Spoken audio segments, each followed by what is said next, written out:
sin importar posición económica, religiosa o social, todos aquellos que se acercaron al Señor Jesús con un corazón vacío, pero dispuesto, salían con un corazón lleno. En contraste, todos aquellos que se acercaron con un corazón igualmente vacío e indispuesto, salían con un corazón vacío.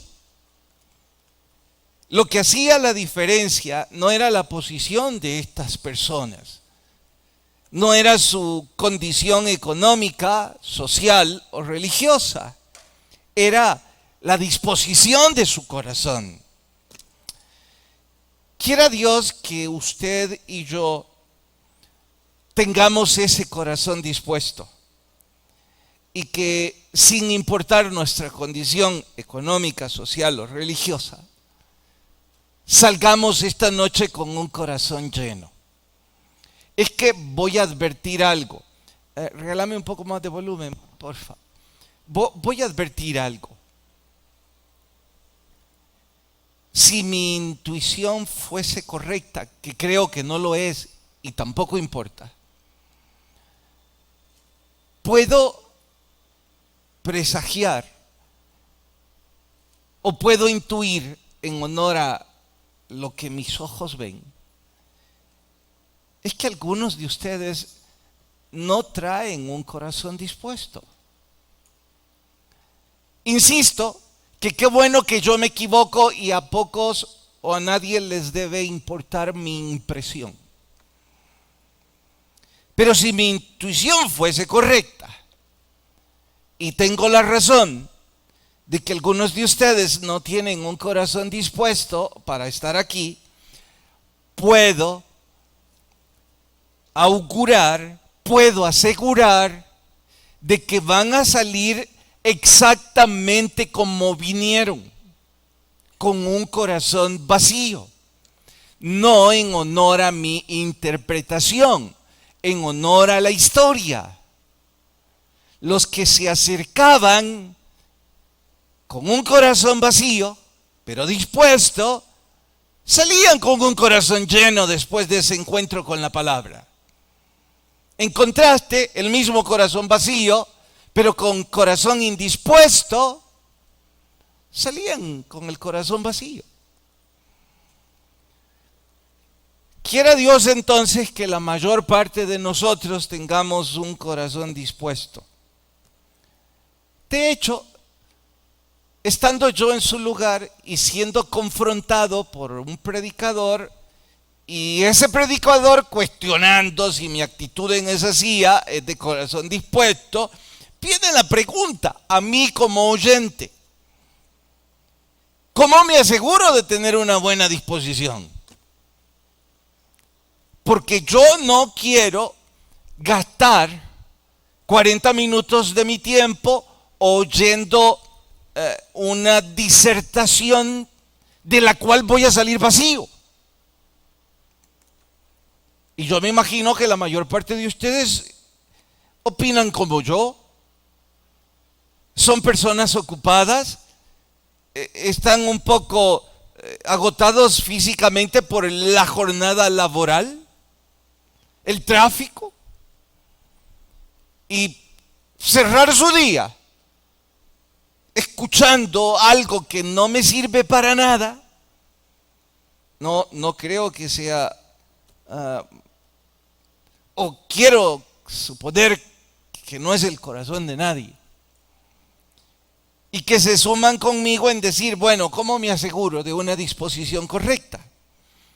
Para nuestra fortuna, verán que en el pasaje que hoy vamos a estudiar, es la historia de una mujer totalmente descalificada. Su posición religiosa, su posición económica y su posición social, a los ojos de la sensatez, la descalificaban por completo para obtener un milagro del Señor. Y no solo a los ojos de la sensatez, en realidad nuestro Señor dijo de que ella estaba descalificada. Ya lo verán. Pero la disposición de su corazón consiguió no solo el milagro que tanto buscaba, sino además un corazón lleno. La historia es tan relevante para mí porque cuando reviso descubro que muy pocas personas fueron aplaudidas por nuestro Señor. Muy pocas personas nuestro Señor se refirió a ellos como personas de fe. Es más común escuchar la reprimenda del Señor diciéndoles a los discípulos, ¿por qué falla tanto su fe? Pues a esta mujer no solo le aplaudió, sino que la forma como se refiere a ella, dice, mujer, grande es tu fe. Esa expresión solo me pone en paralelo en la historia a la vez en que nuestro Señor dijo, no he hallado tanta fe como en este hombre. Bueno, ahora como la idea es aplicar la historia a mi propia historia, y esperaría que ustedes hagan igual, de hecho les insto que apliquen la historia a su propia historia, pues haciendo eco de ello, digo en mi propia vida, debido a mis errores, a mis incompetencias, yo no aspiro que alguna vez la historia se refiera a mí como un hombre de gran fe. No, ni en broma. A mí me bastaría, me sentiría en la gloria con que se refiriera la historia a mí, con que tuve un poquito de fe. Eso es bastante. Pues qué bueno que puedo buscar en esta historia las características de esa gran fe. Porque si no las tengo, seguro algo puedo hacer para desarrollarlas en mi diario vivir. Y de eso se trata lo que sigue del estudio esta noche. Que identifiquemos las características de esa gran fe para que nosotros al menos un poco podamos alcanzar. Nuestro sermón de hoy se titula ¿Cómo alcanzar una fe eficaz? Vayan a Mateo capítulo 15. ¿Cómo alcanzar una fe eficaz? Mateo capítulo 15, vamos hasta el verso 21. ¿Listas sus Biblias? Dice, saliendo Jesús de ahí se fue a la región de Tiro y de Sidón. Noten que Tiro y Sidón ya no es Israel. Es decir, son ciudades gentiles. Y he aquí una mujer cananea que había salido de aquella región y clamaba diciéndole, Señor, hijo de David. Hijo de David es un título mesiánico. Hay que reconocer que ella estaba utilizando un título que solo una persona de fe usaba para referirse a Cristo. Mi hija dice, bueno, ten misericordia de mí. Mi hija es gravemente atormentada por un demonio. Pero Jesús no le respondió palabra. Paren. ¿No oyó Jesús? Sí oyó. No le respondió. ¿Está diciendo, pastor, que la ignoró? Sí. Suena un poco brusco de mi parte decirlo, pero la ignoró a propósito. Dirán, ¿nunca nuestro Señor fue indiferente a un corazón contrito y humillado? ¿Cómo es que la ignora? A propósito, insisto, tengan paciencia. Nuestro Señor obviamente tenía un plan en ignorarla. Pero Jesús no le respondió palabra. Entonces, acercándose, sus discípulos le rogaron diciendo, miren la desfachatez de estos, dándole órdenes otra vez. Despídela, pues da voces tras nosotros. Esto es algo así como, ya no la aguantamos, sacala. Él respondiendo dijo: no soy enviado a las ovejas perdidas, no soy sino enviado a las ovejas perdidas de la casa de Israel. Y ella no es de ahí. Entonces ella vino y se postró ante él diciendo: Señor, socórreme.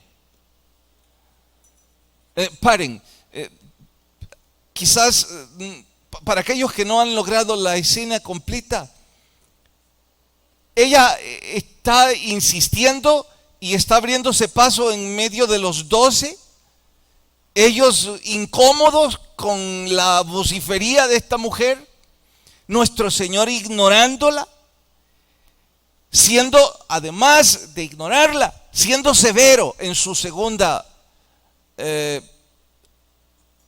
expresión. ¿Por qué?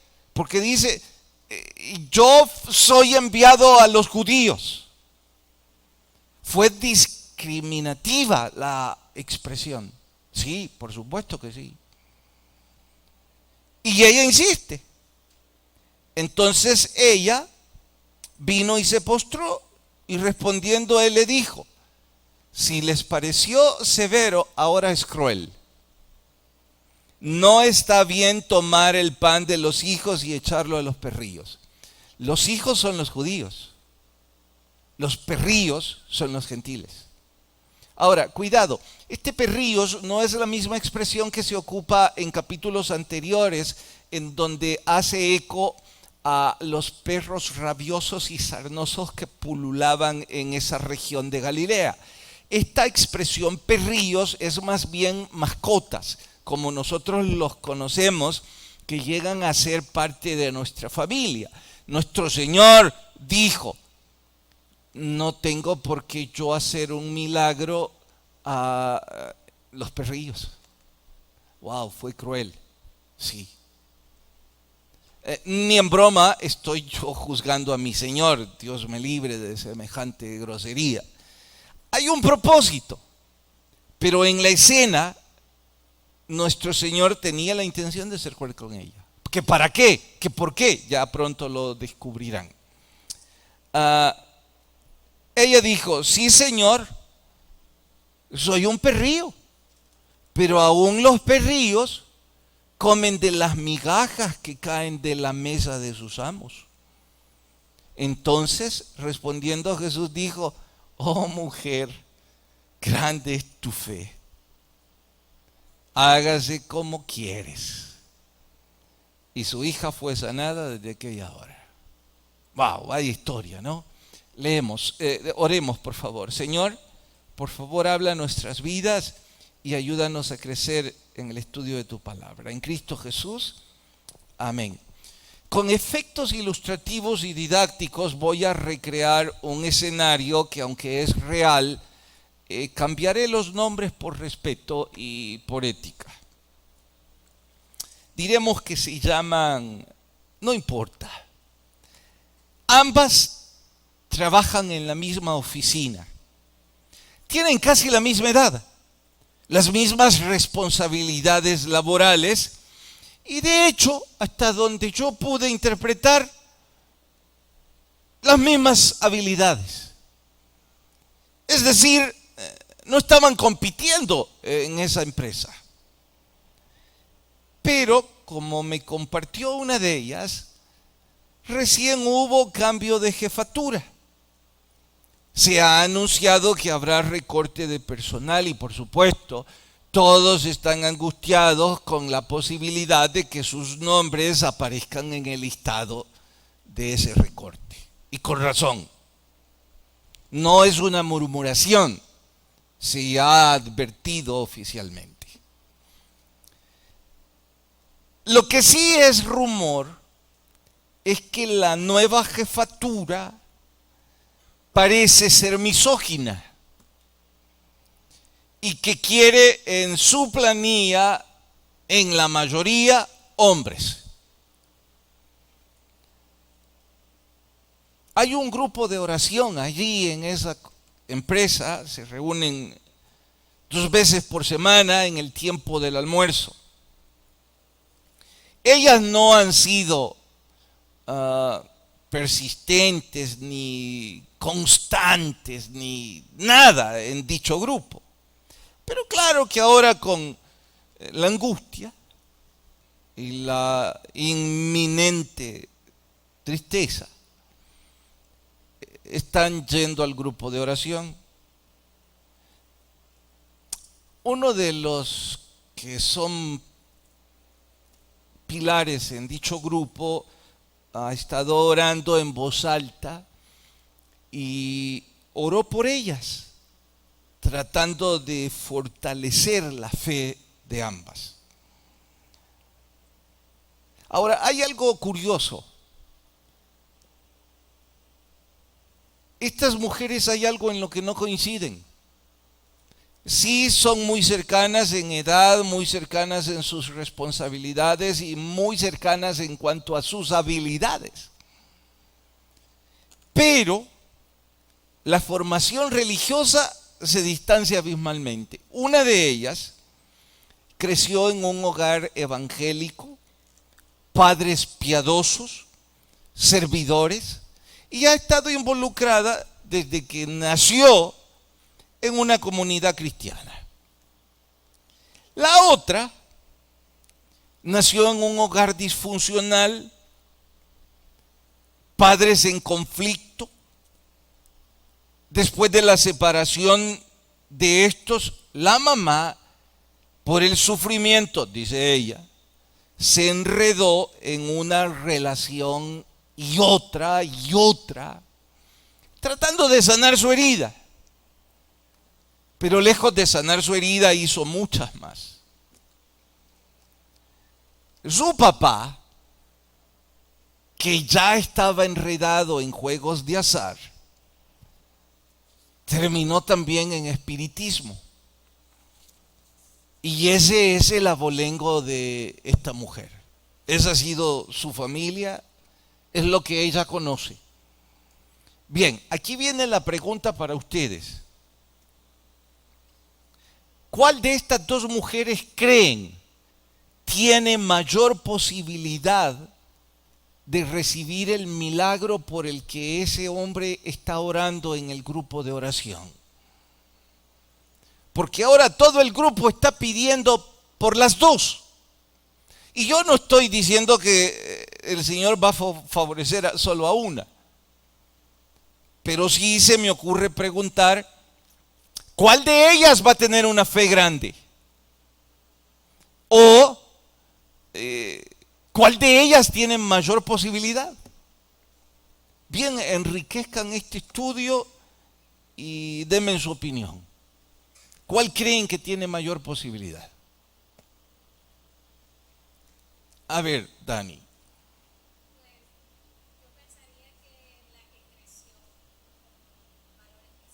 La que toda su vida ha estado en una comunidad cristiana. Supongo que tu opinión es porque ella tiene mayores recursos espirituales para asirse de dichos recursos y obtener el favor. Bueno, es una alternativa, hermano. Sí, ¿por qué?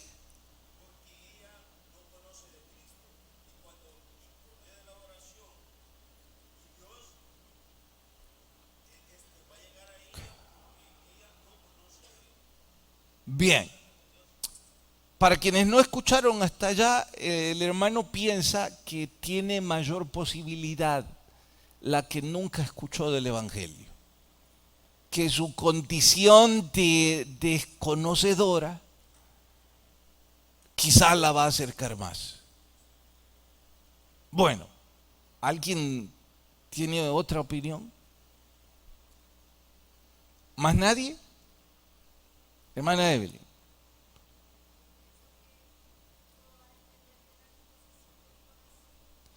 Bueno, absolutamente tiene razón. Dice hermana Evelyn que ella cree que depende de la disposición del corazón. De hecho, ese es nuestro estudio. Y en el caso que yo he creado o recreado, yo no he mencionado la disposición del corazón de ellas. ¿Que por qué no?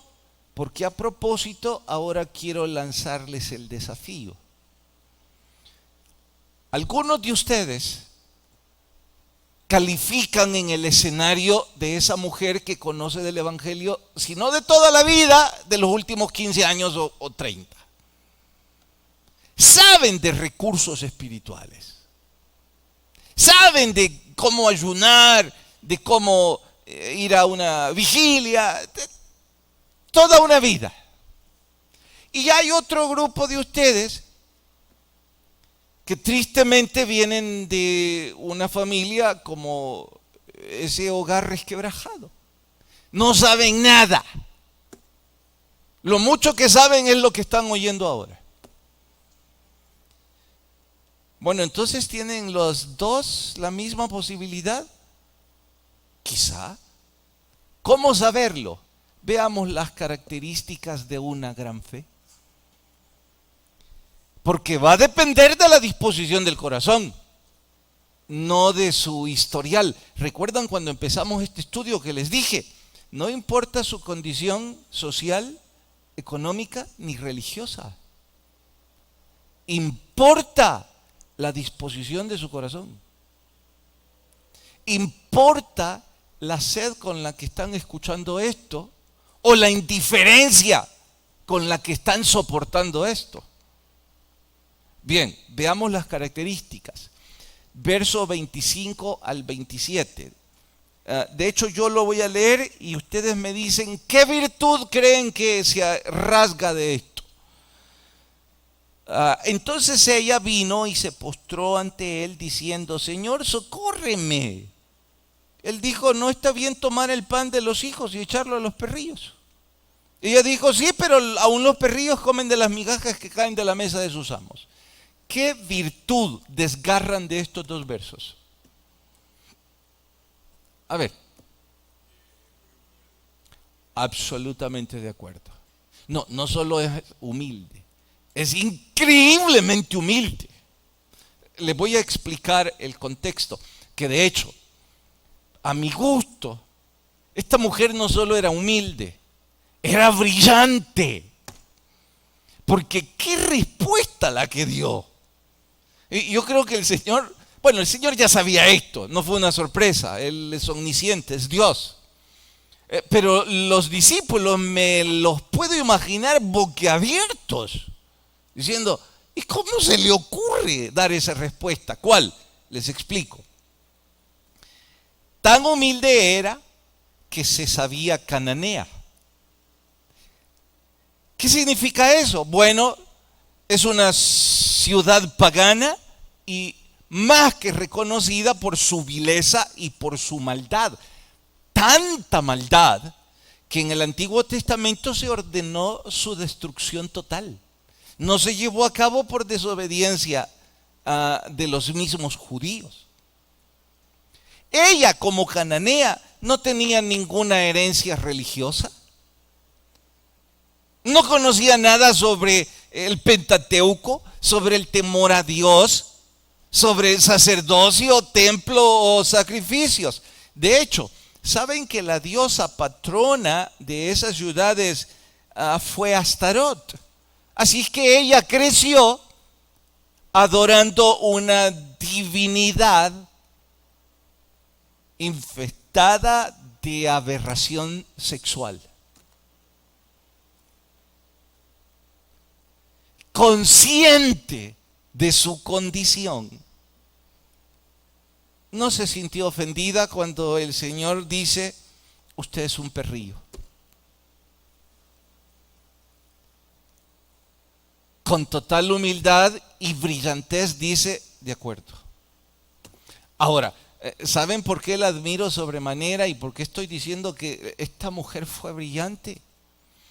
Es que estoy tratando de compararme a ella y les puedo asegurar que mi actitud habría sido bien diferente a ella. Yo habría dicho, me he estado imaginando lo que yo habría dicho. Habría pensado, tal vez no las habría dicho en voz alta, pero habría dicho: esa es la razón por la que yo no quiero nada con los evangélicos. Son sectarios. Imagine. no solo me niega mi súplica, sino que además me ignora y me termina insultando.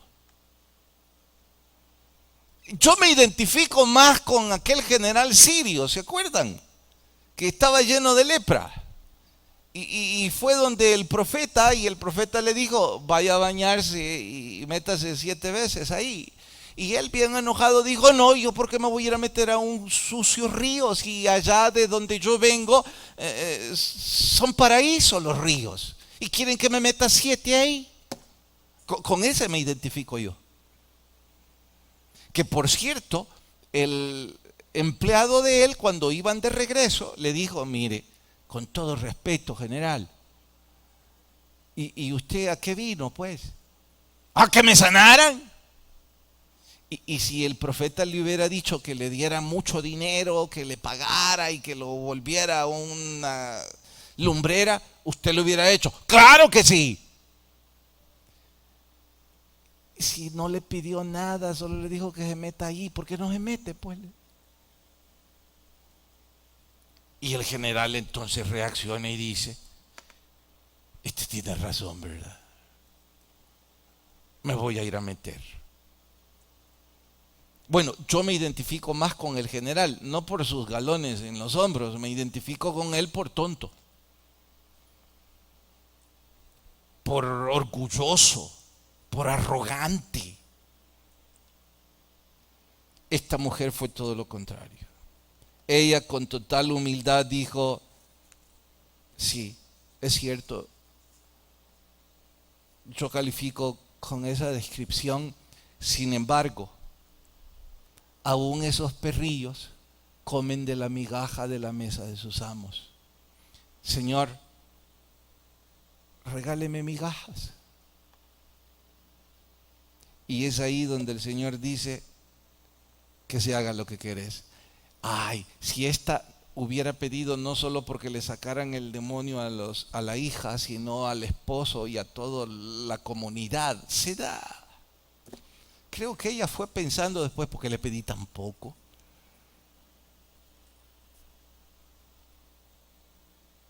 Pero ¿qué fue lo que le valió?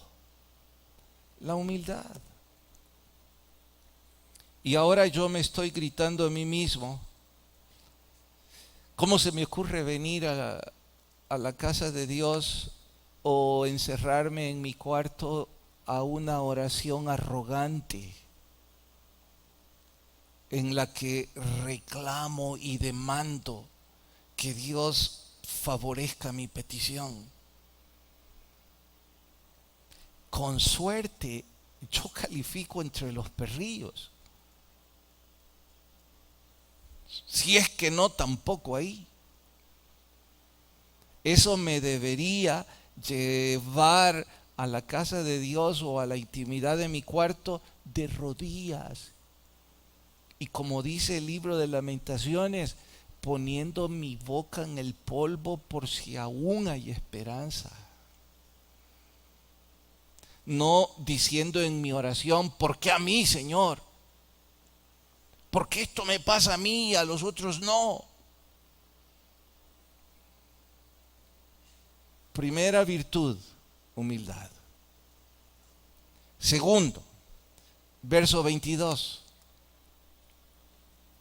Y he aquí una mujer cananea que había salido de aquella región clamaba, diciéndole, Señor, Hijo de David, ten misericordia de mí, mi hija es gravemente atormentada por un demonio.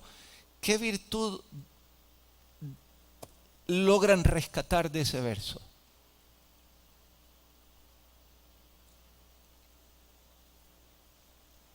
A ver, Yoba. Es un buen punto, pero hay algo más antes. Para quienes no oyeron, Giovanni cita que quizá porque reconoció que Jesús es el Hijo de Dios. Ese es un muy importante punto, pero hay algo antes. El que clamaba, hay algo antes. A ver, lo reconoció como su Señor. Pistas. La clave está en la palabra misericordia.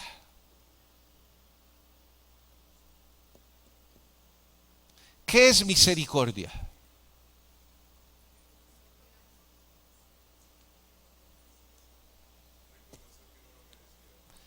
Misericordia es recibir lo que no merezco.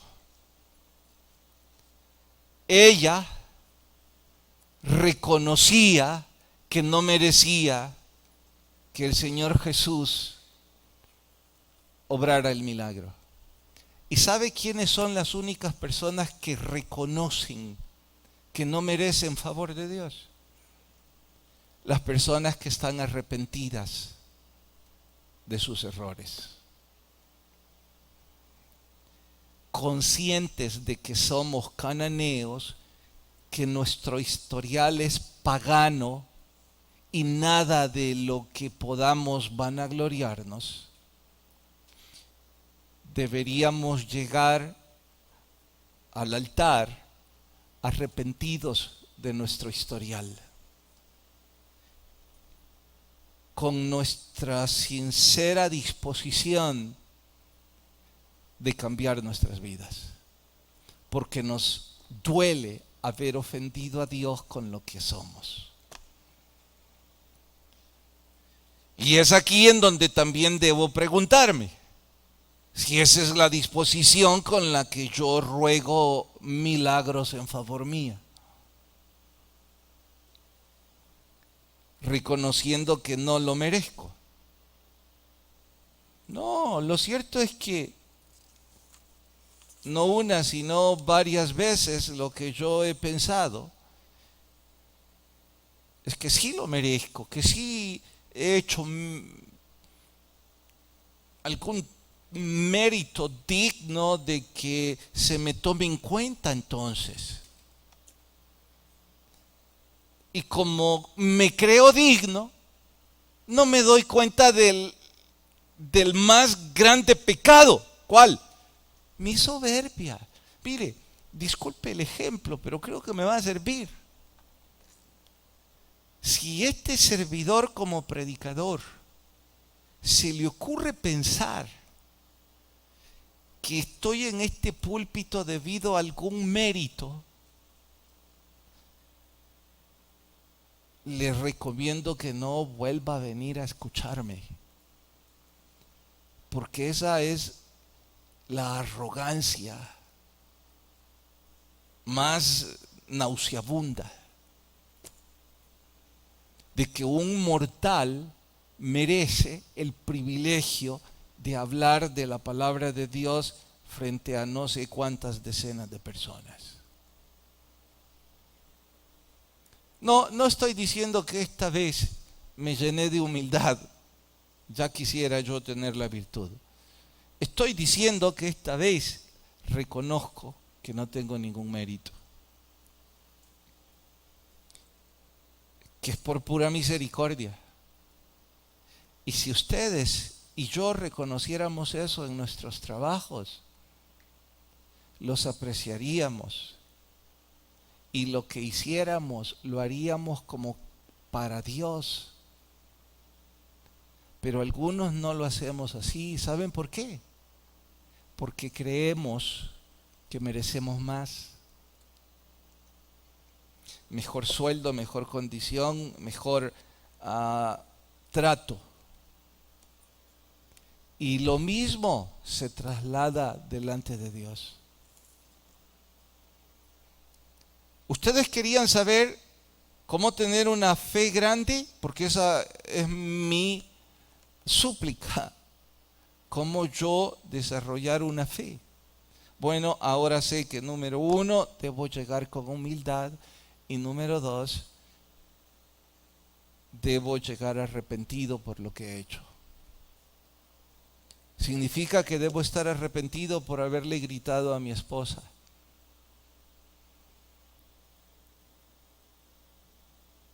En lugar de pensar, pero si todas las parejas tienen problemas, todos se gritan y yo solo le grité 2 veces.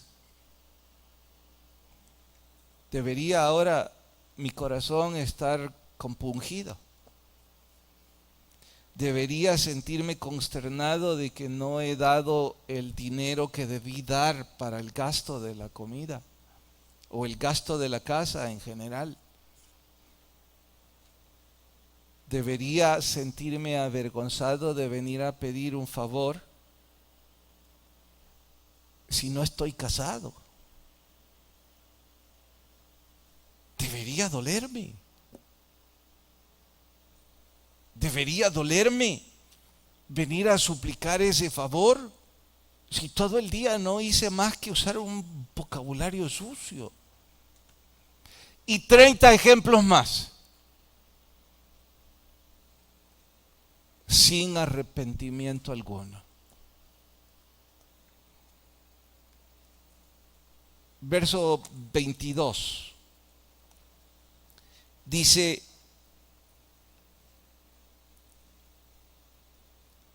salido de aquella región, clamaba, decía: Señor, Hijo de David, ten misericordia.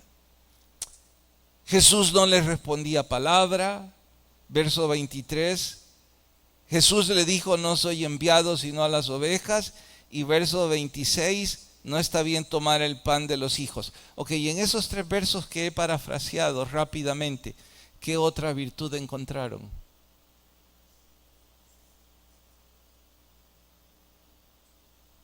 A ver, Conrado. Increíblemente persistente esta mujer. ¡Wow! Ya le dijeron que no. Algunos de nosotros en nuestra arrogancia, la primera y no volvemos. Ella 3 veces, hasta donde yo he sumado, a lo mejor hay otra más. De hecho, todas las barreras que nuestro Señor le puso a propósito, ser duro con ella, no la detuvo. Su persistencia no se iba a mover. Bueno, ahora entiendo la tercera virtud de una gran fe. Los obstáculos, los reveses, las desilusiones no son lo suficiente como para provocar que esa persona se rinda. Esa persona insiste. Su antecedente religioso, los argumentos de sus amigos diciéndole: ¿para qué insistís? Lo difícil de la situación que está viviendo y 20 ejemplos más no son suficientes para desmoronar la gran fe de esa mujer. Y ahora yo entiendo que debo desarrollar, ser perseverante. 3 cosas: con humildad, arrepentido de mis pecados y perseverar en mi oración. Ahora sé qué hacer. Y para cerrar con broche de oro, la expresión Hijo de David. Dijo uno de ustedes que reconoció que era el Hijo de Dios porque la expresión es mesiánica. No usual, obviamente, en cananeos, ni siquiera con los judíos, menos con los paganos o gentiles. Bueno, con esto quiero decir, como ejemplo, tener fe en un avión, en un paracaídas, al tirarme de un avión, eso es tener fe. ¿En qué? En el paracaídas. Y yo diría, pues se entiende. Pero tirarme de ese mismo avión sin paracaídas, les pregunto, ¿qué es? Están sonriendo, pero no me dicen. ¿Qué es? Bueno, disculpen si mi palabra es impropia. Es estupidez. Y con razón usted me dice: ¿cómo te ocurre tirarte sin nada? Es que tengo fe que voy a volar. Por Dios.